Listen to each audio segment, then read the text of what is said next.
Okay, let's dive right in. Thinking about something really fundamental today, how much water did you actually drink? Yeah. Or maybe did you end up drinking more coffee, perhaps? Exactly. Especially now, with warmer weather, you're sweating more. Paying attention to those signals your body sends about needing water, well, it's not just a good idea, it's pretty crucial. Oh, it really is. And ignoring them, it isn't just about feeling a bit off temporarily. Right. If it becomes a habit, it could potentially, lead to some more serious health issues down the line. Absolutely. So that's our mission for this deep dive, basically. We want to cut through some of the noise. We've got some great source material, insights from a nutritionist, actually. And we're going to unpack the key signs, the ways your body tells you, hey, I need more water. Think of it like a helpful shortcut. You get to understand your body's cues better, maybe learn some surprising things, and get some practical tips you can use straight away. Perfect. Okay, let's start with the absolute basics from the material. It really hits you with that core fact your body. It's roughly 70% water. It's kind of mind-blowing when you stop and think about it. Yeah. Really puts water's role into perspective, doesn't it? For, Okay. well, everything. Total. And here's the thing, we're constantly losing a fair bit of that water every single day. Right. The source mentions losing up to 2.5 liters just through, waste and sweat. That's quite a lot. Needs replacing. Yeah, and what I found really interesting was the detail about breathing. Oh, yeah. Apparently, we lose about zero point 0.6 liters just by breathing. Every breath out releases water vapor. It's happening constantly. Wow. zero point 0.6 liters just breathing. I hadn't really factored that in quite like that. So, okay, you're losing all this water. And if you're not drinking enough to replace it, what actually happens? What's the real impact? Well, the source material we looked at is pretty clear on this. Not getting enough water, Mm-hmm. it can actually start to threaten your internal organs over time. Threaten them. Wow. Yeah, and it can cause that persistent fatigue, where you just feel drained. And it can definitely reduce your concentration. It just generally makes daily life feel harder. It's not just internal stuff, is it? The material mentioned, it affects your appearance, too. Exactly. Things like your skin's elasticity, Hmm. how springy it is, and it might even play a role potentially in weight management issues. It really impacts the whole system. Okay, so the big question then, how much water is actually enough? Well, there's that common recommendation you often hear. Right, the German Nutrition Society, the DGE, they generally suggest adults aim for at least 1.5 liters of water per day. That's kind of the baseline for fluid balance. But, and this is key, the source immediately points out that 1.5 liters, it's just an average. Oh, okay. How much you personally need can really vary. Depends on factors like your age, your gender, how active you are. And also, importantly, how much fluid you're getting from your food, right? Yes, fruits, veggies, soups, they all contribute. So if you eat a lot of water-rich foods, your actual drinking need might be a bit less than someone who doesn't. Makes sense. So, how do you figure out if what you're drinking, whether it's that 1.5 liters or something else, is actually enough for you? This is where the nutritionist's advice comes in super handy. Yeah, let's get practical. The source introduces Leila Alleman. She's a nutritionist and also dermatologist in Germany. And she suggests looking out for 7 specific signs, signals your body might be sending. Okay, let's break them down. What's the first one? Well, the first is probably the most obvious, but still really important. Hmm. Dry mouth and just feeling thirsty. Yeah, we all know thirst. But the interesting point Leila Alleman makes is that thirst actually kicks in when your body's water level drops by only 2%. Just 2%. It sounds small, but it means thirst is actually an early warning sign. Your body's already noticing the deficit. And she adds something important about the dry mouth itself, doesn't she? She does.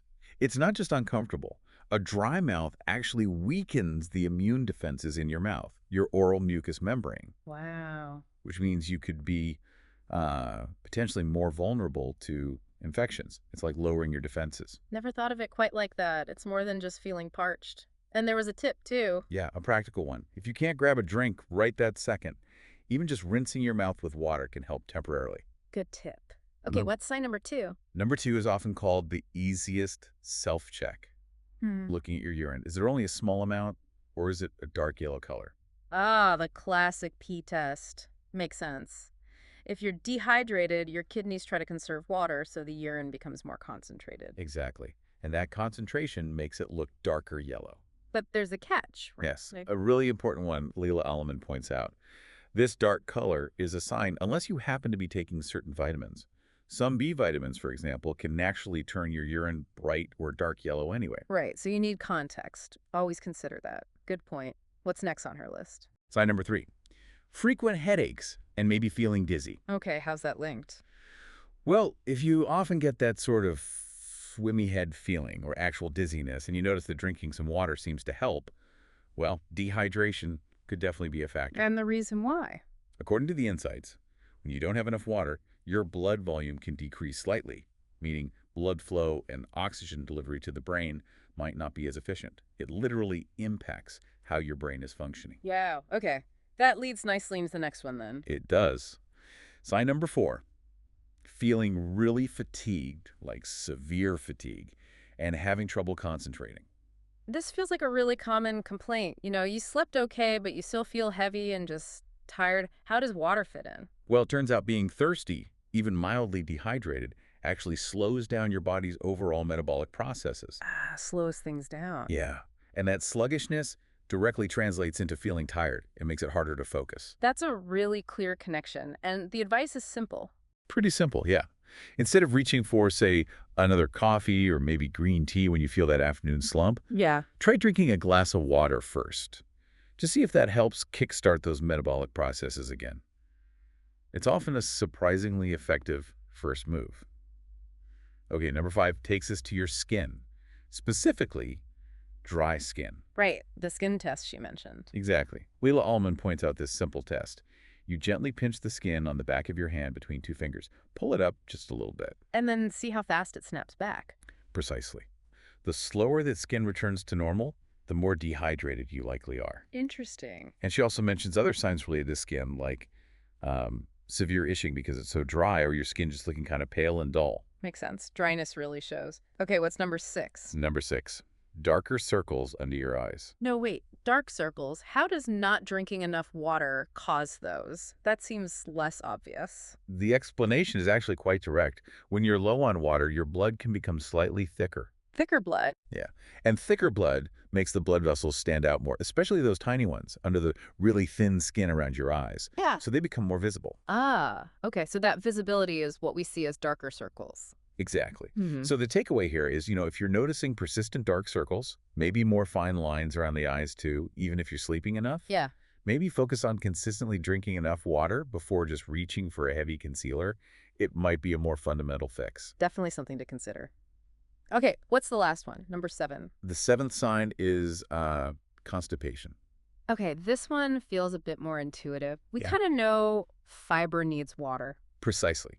The way it's described is, if you're not drinking enough, your intestines basically try to reclaim as much water as possible from the waste passing through. To conserve water for the body. Right. But that process makes the stool hard and dry and therefore much more difficult to pass, hence constipation. So the tips are pretty straightforward. Drink more water. Drink more water? Yes. Mm-hmm. And also, try to cut back on things that make you lose water diuretics. Like coffee. Like coffee, yeah. Yeah. And very salty foods and alcohol, too. They can kind of work against your hydration efforts. And the advice isn't about chugging huge amounts all at once. It's better to sip water steadily, little by little, throughout the day. Consistent intake. And there was that specific morning tip as well. Oh, yes. Drinking a glass of lukewarm water first thing in the morning on an empty stomach is highlighted as being particularly good for getting your bowels moving. So those are the 7 key signs Lila Alleman suggests we look out for. It really drives home how important it is to actually, listen to what our bodies are telling us. It really does. Yeah. And the big picture benefit is simple, isn't it? If you cultivate that habit, staying properly hydrated, you just end up healthier, both inside and out. It supports so many things we don't even think about usually. So wrapping up this deep dive then, the main message seems crystal clear. Your body. It's constantly giving you feedback about hydration. From subtle shifts like feeling tired or finding it hard to focus, to more obvious things like dry skin or those dark circles, even how well your digestion is working. Yeah, learning to actually recognize these signals and then act on them, it's a really powerful step towards better health overall. Absolutely. Making sure you're consistently hydrated, it just supports your well-being in so many different ways. It affects how you feel, how you look, really inside and out, like you said. Couldn't agree more. And maybe here's a final thought to leave you with. We've talked about how this simple thing, just drinking enough water, connects to everything: your brain function, your muscles, your skin's appearance, your gut health. How can something so, well, basic have such widespread interconnected effects across this incredibly complex system that is the human body? Hmm. It's profound when you put it like that. It really makes you appreciate the power of these fundamental elements, doesn't it? And how seemingly small daily habits can ripple outwards, influencing our entire being in ways we might not always realize. Something to ponder.